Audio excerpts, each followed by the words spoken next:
you're never going to get fired because your mitigation plan didn't work. Okay? Now, mitigation is key, and it's needed.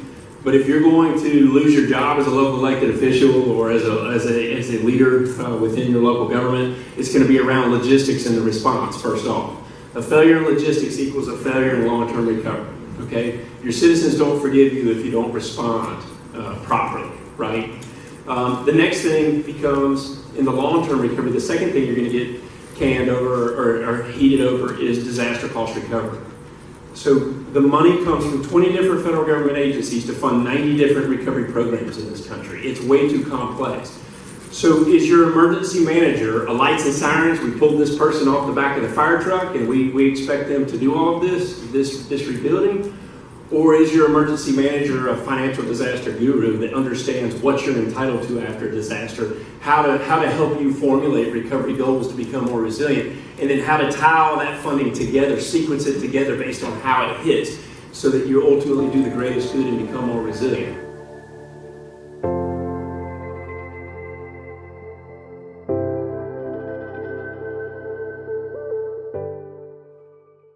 One of the issues comes right to the forefront is we know that there were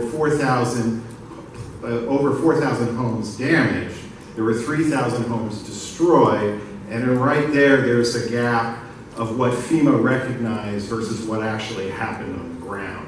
Because what FEMA does is they look at a wildfire and they look at insurance levels, and they start, if you had insurance, they start discounting you out of the recovery process. So already, while there may have been 4,000 homes damaged, they're only going to look at the 3,000 homes that were totally destroyed. And so you have a gap. And it's not the same if you're looking at a flood disaster environment. So you have to start to understand what the metric they're using and how they're assessing you. So for example, if you have underground damage, you have to prove that that damage took place because of the incident.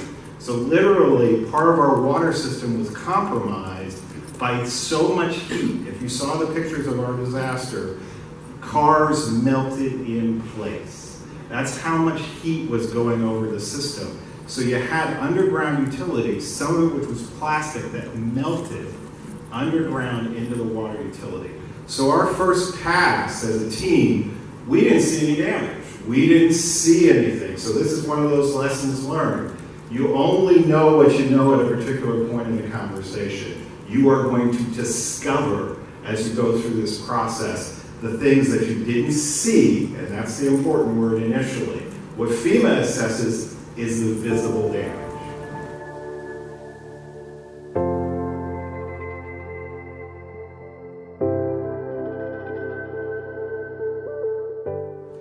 We developed a strategy that our in-state objective was to become the premier city in the Panhandle of Florida. And with that, we focused on four lines of effort. The first line of effort that we focused on was safety and security.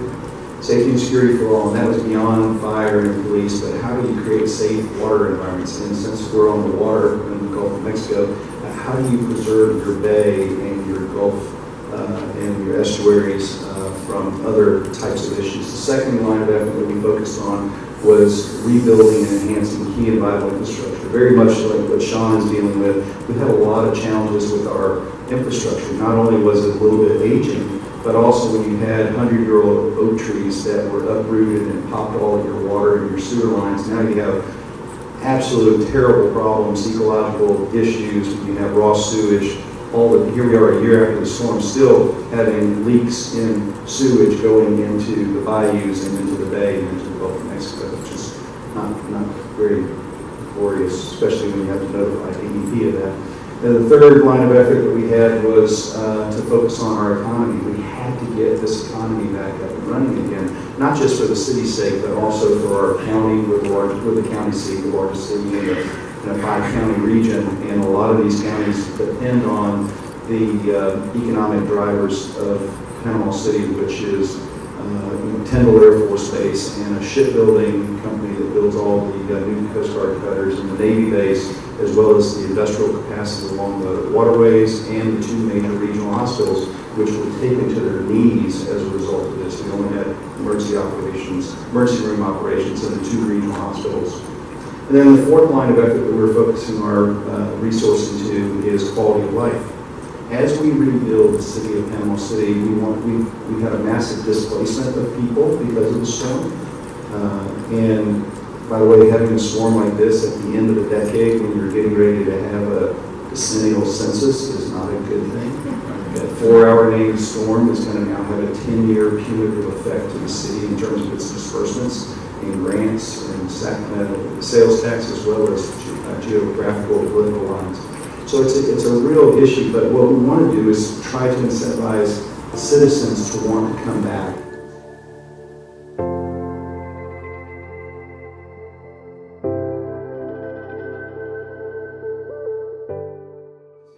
So one of the things that you've got to come up to speed on is the Disaster Recovery Reform Act.